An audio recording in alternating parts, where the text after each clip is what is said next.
Hello বন্ধুগণ, আমি সাধনা নতুন একটা ঝাঁকানাকা রেসিপি নিয়ে চলে এলাম রান্নাঘরে। তো বন্ধুগণ, আজকে আমি তোমাদের সাথে শেয়ার করছি না শোলা কচু না গাঁটি কচু। আজকে আমি তোমাদের সাথে শেয়ার করব মান কচুর ডাঁটি রেসিপি।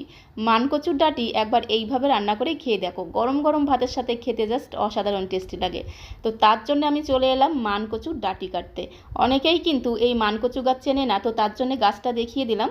এখন এই গাছ থেকে দুটো কচি কচি ডাঁটি আমি কেটে নেব। তো মাঝখানে যে কচি কচি ডাঁটিগুলো ছিল সেখান থেকে দুটো ডাঁটি আমি কেটে নিয়েছি, আর পাতাটাকে ফেলে দিয়েছি। আর এই ডাঁটিগুলোকে খুব সুন্দর করে জল দিয়ে ধুয়ে পরিষ্কার করে নিয়ে তারপরে কিন্তু কাটতে হবে। এখন এই ডাঁটির গায়ে যে ছালটা আছে সেই ছালটাকে একটু ঝাঁকানাকা করে ছাড়িয়ে নিতে হবে। তো এখানে আমি বটি দিয়ে এইভাবে একটু টান দিলেই দেখবে ছালটা ইজিলি কিন্তু খুলে আসবে। তোমরা তোমাদের সুবিধা মতো ছুরি দিয়ে এইভাবে ছালটাকে ছাড়িয়ে নিতে পারো। তো প্রথমে এইভাবে কচুর ডাঁটি থেকে ছালটাকে ছাড়িয়ে নিতে হবে, তারপরে ডাঁটিটাকে একদম ঝিরিমিরি ঝিরিমিরি করে কুচিয়ে নিতে হবে।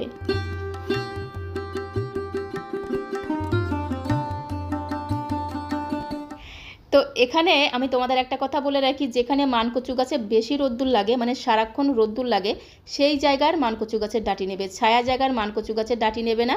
তাহলে খাওয়ার সময় কিন্তু গলাটা একটু চুলকাতে পারে, মানে একটু কুটকুট করতে পারে, এটা আমি তোমাদের জানিয়ে দিলাম। তো মানকচুটাকে মানে মানকচুর ডাঁটিটাকে আমি এইভাবে একদম ঝিরিমিরি ঝিরিমিরি করে কুচিয়ে নিয়েছি। তোমরা চাইলে কিন্তু হাতের মধ্যে গ্লাভস পরেও কিন্তু এই ডাঁটিটাকে কুচিয়ে নিতে পারো। তো এখন এই মানকচু রান্না করতে আমি একটু গোবিন্দভোগ চাল নিয়েছি, বড় চামচের 1 চামচ নিয়েছি গোবিন্দভোগ চাল। চালটাকে একটু জলের মধ্যে 5-6 মিনিটের জন্য একটু ভিজিয়ে রেখে দেবো। একটু গোবিন্দভোগ চাল বাটা দিলে কিন্তু এই মানকচুটা খেতে জাস্ট অসাধারণ টেস্টি হয়, আর ফ্লেভারটাও কিন্তু দুর্দান্ত হয়। তো 5-6 মিনিটের জন্য চালটা ভিজতে থাক, ততক্ষণে আমরা এই কুচনো কচুর ডাঁটিটাকে একটু ভাপিয়ে নেব। তার জন্য চলে আসলাম কড়াইয়ের কাছে।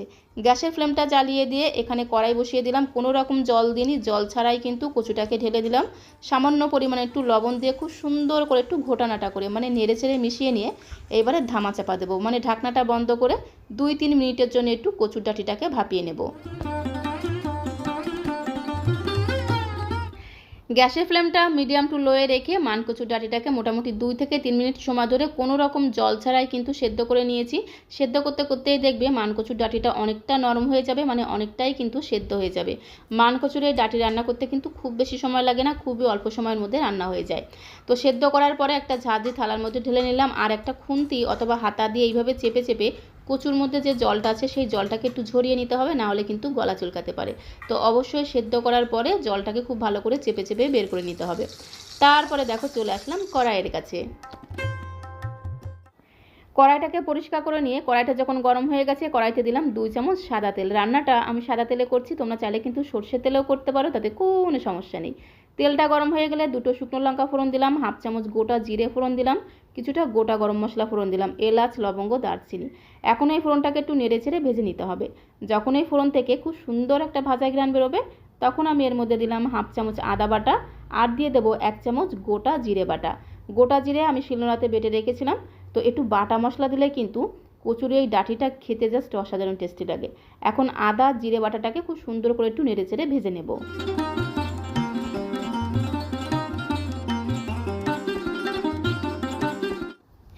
এখন আমি এর মধ্যে দিয়ে দিলাম 2টো চেরা কাঁচা লঙ্কা। কাঁচা লঙ্কাটা একটু হালকা হালকা ভাজা হবে, কাঁচা লঙ্কার এই ফ্লেভারটা কিন্তু দারুণ লাগবে। তারপর আমি এর মধ্যে দেবো 4 চামচ কোরানো নারকোল।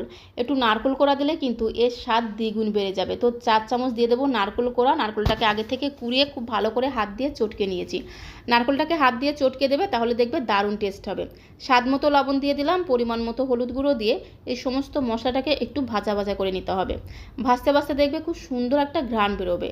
তো গ্যাসের ফ্লেম মিডিয়াম টু লোয়ে রেখে খুব সুন্দর করে একদম ঘোটানাটা করে মশলাটাকে একটু ভেজে নিয়েছি। তো এখন আমি এর মধ্যে দিয়ে দেবো সেদ্ধ করা কচুটাকে।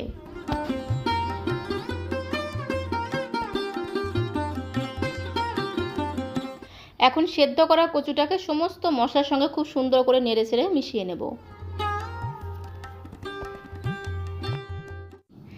তো দেখো কচুটাকে খুব সুন্দর করে মশলার সাথে মিশিয়ে নিয়েছি। এবারে ধামা চাপা দিতে হবে, মানে ঢাকনাটা বন্ধ করে গ্যাসের ফ্লেমটা একদম লো করে দিলাম। কচুটা রান্না হতে থাক। ততক্ষণে আমি যে গোবিন্দভোগ চালটা ভিজিয়ে রেখেছিলাম সেখান থেকে অর্ধেকটা পরিমাণে গোবিন্দভোগ চাল নিয়ে শিলের মধ্যে একদম মিহি করে বেটে নেব।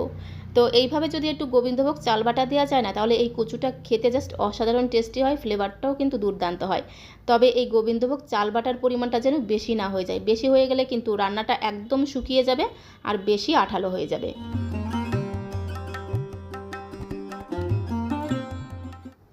এখন ঢাকনাটা তুলে নিয়ে আরও একবার কচুটাকে খুব সুন্দর করে একদম নেড়েচেড়ে মিশিয়ে নেব। রান্নাটা কিন্তু অনেকটাই হয়ে গেছে। এই সময় এর মধ্যে দিয়ে দিতে হবে গোবিন্দভোগ চাল বাটাটা। গোবিন্দভোগ চাল বাটা দিয়ে দিলাম, আর আমি এর মধ্যে দেবো স্বাদ মতো একটু চিনি। 1 চামচের 3 ভাগের 1 ভাগ দিয়ে দিলাম চিনি। যেহেতু কচুর রান্না, কচুর মধ্যে একটু চিনি দিলে কিন্তু কচুর টেস্টটা কিন্তু দ্বিগুণ বেড়ে যায়। একটু মিষ্টি মিষ্টি খেতে হয়, খেতে কিন্তু দারুণ লাগে। তো গোবিন্দভোগ চাল বাটা চিনিটাকে দিয়ে আবারও খুব ভালো করে মিশিয়ে নিতে হবে।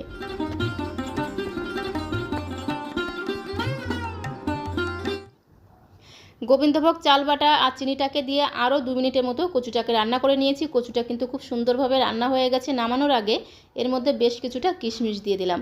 কিশমিশটাকে আগে থেকে ভালো করে জল দিয়ে ধুয়ে পরিষ্কার করে তারপরে কিশমিশটাকে দিয়ে দিলাম, আর খুব ভালো করে মিশিয়ে নিয়ে এবার একটি প্লেটের মধ্যে সার্ভ করে দেবো। তো এইভাবে মানকচুর ডাঁটিটাকে কিন্তু একটু রসটাকে শুকিয়ে শুকিয়ে রান্না করতে হবে। এইভাবে যদি মানকচু রান্না করা যায় না, গরম গরম ভাতের সাথে খেতে জাস্ট অসাধারণ টেস্টি লাগে। তো সবশেষে তোমাদের আরও একবার বলবো, যে জায়গায় বেশি রোদ্দুর লাগে সেই জায়গা থেকে তোমরা মানকচুর ডাঁটি নিতে পারো।